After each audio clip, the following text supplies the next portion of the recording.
예, 분당 신성교회 6월 7일 새벽 기도입니다. 기도하겠습니다. 하나님 감사합니다. 지금 이 시간 저희가 하나님 앞에 나아갑니다. 주의 은혜를 사모하며 주의 능력을 사모하는 이 시간 하나님께서 함께하여 주셔서 우리가 이 새로운 한 주의 시작을 주님 안에서 온전히 잘 시작할 수 있게 주님 함께해 주시옵소서. 감사드립니다. 예수님의 이름으로 기도드렸습니다. 아멘. 하나님 말씀 보겠습니다. 누가복음 17장입니다. 누가복음 17장 10절에서 원래는 21절까지 읽어야 되는데 11절, 12절, 13절까지만 보겠습니다. 누가복음 17장 11절에서 13절까지 말씀입니다. 봉독하겠습니다.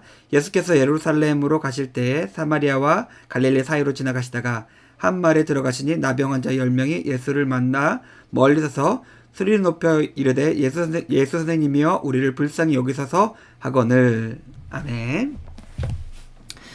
누가복음은 조금 특별한 성경입니다. 특별하다고 하긴 좀 그런데 조금 특징적인 성경이고 조금 다른 이야기가 많이 실려 있는 성경입니다. 우리가 잘 아는 삭개오 이야기도 그렇고 부자와 나사로 이야기도 그렇고 좀 다른 그 성경에 없는 그 본문들이 많이 들어가 있는 본문인데 거기에는 이유가 있습니다. 분명히 어떠한 사람들에 대한 명확한 대비를 통해서 그 누가가 특별히 전달해주고 싶은 메시지가 있습니다. 오늘 본문 앞에 16장에 보면 부자와 나사로의 이야기가 등장하는데 솔직히 그 이야기를 읽다 보면은 그 이야기는 나사로의 이야기는 아닙니다. 이름이 없이 나오는 부자에 관한 이야기이고 하나님의 준엄한 심판이 어떤 것이며 그것에 대해서 우리가 이 땅에 살아갈 때 어떻게 살아가야 되는지에 대해서 우리에게 알려주고 있는 것입니다. 천국과 지옥이 있죠. 오늘 말씀과 조금 다른데 이 말씀을 한번 생각해 볼까요? 누구에게나 천국, 지옥 그러면 귀가 눈이 번쩍 띄어질 만한 일이니까 그렇죠. 천국과 지옥은 어떠한 곳일까요? 우리가 흔히 지금 헬 조선이다라고 말하면서 우리가 일상에서 접하고 있는 지옥 같은 삶의 이미지는 지옥이란 것은 지옥 같은 삶이 끊임없이 계속해서 반복되는 곳이 지옥이다라는 그런 우리가 삶 가운데 살아가고 있습니다. 그리고 제가 좋아하는 C.S. 루이스는 이렇게 표현했죠. 천국과 지옥의 이원이란 책에서 하나님 없는 공간에서 계속해서 살아가고 하나님 없이 살아가고 끝없이 외로워지고 끝없이 서로가 멀어지는 상태를 지옥이라고 표현하고 있습니다. 그러니까 그 지옥은 생전에서도 지옥이고 사후에서도 지옥일 수 있는 것이죠. 죽음이라는 경계선이 있긴 하지만은 하나님이 없다라는 그 공통 분모를 가지고 있기 때문에 이 생과 저세상 모두가 지옥이 될 수 있음을 알려주고 있습니다. 또 어떤 사람들은 존 스토트 같은 분은 결국엔 영혼이 하나님 없는 영혼들은 소멸할 것이다라고 얘기한 사람도 있고 사랑이 이긴다의 저자는 제 기억이 안 나는데 지옥이 없다고 말하는 사람들도 물론 있습니다. 하나의 성경인데 정말 많은 사람들이 다양하게 해석하는 것이 천국 그리고 특별히 지옥이에요. 천국에 대해서는 그렇게 큰 차이는 없는 것 같은데 지옥에 대해서는 있다 없다부터 해서 이런 지옥이다 저런 지옥이다 얘기가 많습니다. 그런데 우리는 분명히 알고 있죠. 우리 신앙에서 분명히 말할 수 있는 것은 하나님을 의도적으로 거부하고 죄와 악에 싸우지 않으면서 다른 사람의 고통을 외면하고 나의 만족과 나의 유익만 위해서 살아가는 사람에게는 하나님의 진노와 심판이 있을 것이라는 사실입니다. 그리고 오늘 17장에는 그 구원과 심판을 가르는 분명한 기준이 제시되어 있습니다. 그것은 바로 믿음입니다. 그 믿음에 대해서 우리 17장에서 쭉 알려주고 있는데 근데 믿음에 대해서 오늘 우리가 11절부터 읽었는데 바로 앞에 10절에 보면 이런 표현이 나옵니다. 우리는 무익한 종이라 우리가 하여야 할 일을 한 것뿐이라 할지니라. 우리의 있는 믿음이라는 것은 어떻게 보면 우리의 의무, 우리가 당연히 해야 할 일로서 우리가 가지고 살아가는 것입니다. 오늘 말씀을 조금 생각해 볼 텐데, 이 말씀을 통해서 천국과 지옥을 가르는 그 믿음이라는 것의 본질이 무엇인지, 그리고 그 믿음이 우리가 알고 있는 약간 은혜스럽고 하늘의 문을 열고 하나님의 은총이 임하면서 죄송합니다. 기쁨과 감격 속에서 살아가는 것일까?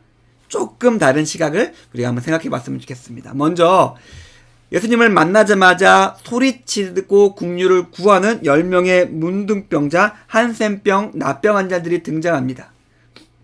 우리가 너무나 잘 알고 있죠? 나병 환자, 한센병 환자들을 사진을 보신 적이 있는지 모르겠는데, 사진을 보면은 산 사람을 찍었어요. 근데 죽은 사람 같아요. 산 사람을 죽은 사람 모습으로 만드는 병이 나병 환자입니다. 그냥 그 모습을 보면은 진짜 몹쓸 병이다. 하나님의 저주가 있다면 저 병이다 라는 생각이, 차라리 안에 아파서 그냥 시한부의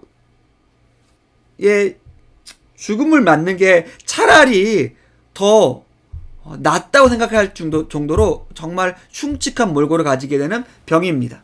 그들은 격리되었고 그 어떤 것에서도 그들의 절망에서 벗어날 수 없었습니다. 삭개오 본문이 몇 장이죠? 누가복음에 삭개오가 계속 나오는데, 삭개오에게는 갈망이 있었다면 이 한센병 환자들에게는 절망이 있었습니다. 동일해요. 그들이 예수님을 굉장히 간절히 원했고 간절히 그 국류를 요청하고 부르짖었는데, 한 사람은 갈망이었고 한 사람들은 절망이었어요. 그들은 격리되었고 그들은 아무 힘과 도움이 없었고 그들 앞에 정말 한 줄기 구원의 소망이 지나가고 있었습니다. 그들은 그 길을 놓칠 수 없었고, 절망과 갈망 속에서 부르짖는 그 외침에 예수님은 응답하셨습니다. 이것이 구원입니다. 제가 주일날 예배 시간에 말씀드렸던 것처럼 구원인 바로 이런 것입니다. 회개는 바로 이런 것이고, 하나님을 만난다는 갈망의 의미가 바로 이런 것입니다.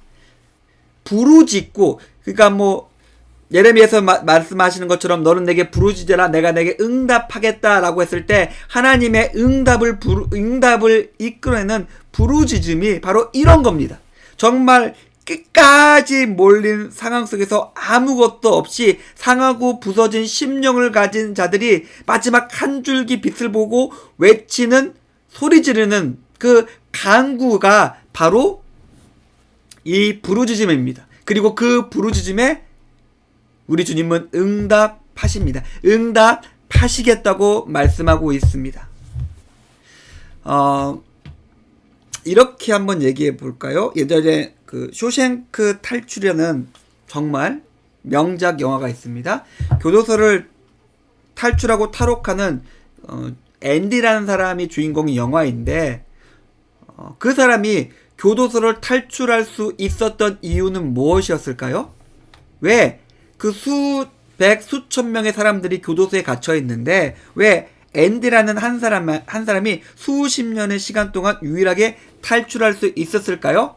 너무나 당연한 말이지만은 그 수백 명의 사람들이 자유를 갈망했지만은 그 자유를 위해서 시도했던 사람이 그 사람 한 사람밖에 없었기 때문에 그렇습니다. 그리고 자유를 향한 갈망을 가진 한 사람만이 그 교도소를 벗어날 수 있었습니다. 이런 표현이 적절할지 모르겠지만 우리의 삶은 교도소와 같습니다. 결탄코 해결할 수 없는 내면과 외면의 문제들이 우리를 무기력한 죄수로 성경 본문에 보면은 정말 절망할 수밖에 없는 나병 환자 같은 삶으로 우리를 밀어붙이고 있습니다. 무기력하게 만들고 모든 희망을 포기한 자로 살아가게 만듭니다. 교도소 안에 행복으로 만족하게 만듭니다. 좀 더 좋은 밥을 먹고 좀 더 좋은 잠자리에 얻고 좀 더 편한 일을 하면서 그 안에 길들여진 교도소에 길들여진 죄수처럼 우리를 살아가게 만들고 있습니다. 그 안에서 자유자가 아닌 희망을 포기한 죄수로 살아간다면 그 결과는 무엇일까요? 결코 그곳을 벗어날 수 없게 됩니다. 제가 오래전에 그 영화를 봐서 기억이 안 나는데, 교도소 밖을 벗어나면 어떻게 되냐면은 그 교도소 안에 길들여진 사람들이 다시 범죄를 저질러서 다시 교도소로 돌아가거나, 차마 그 교도소로 돌아가지 못한 사람은 기억하시겠죠? 차라리 자살을 선택합니다. 우리에게 필요한 것은 무엇일까요? 이런 교도소 같은 우리의 영혼과 우리의 삶의 문제가 있다면 우리에게 필요한 것은 그 상황에 적응하는 것이 아니라 계속해서 어떻게 하든지 절망과 낭만과 실망과 무기력함이 우리를 짓누르고 있다고 하더라도 그 상황 속에서 벗어나려고 노력해야 되고 결단해야 됩니다.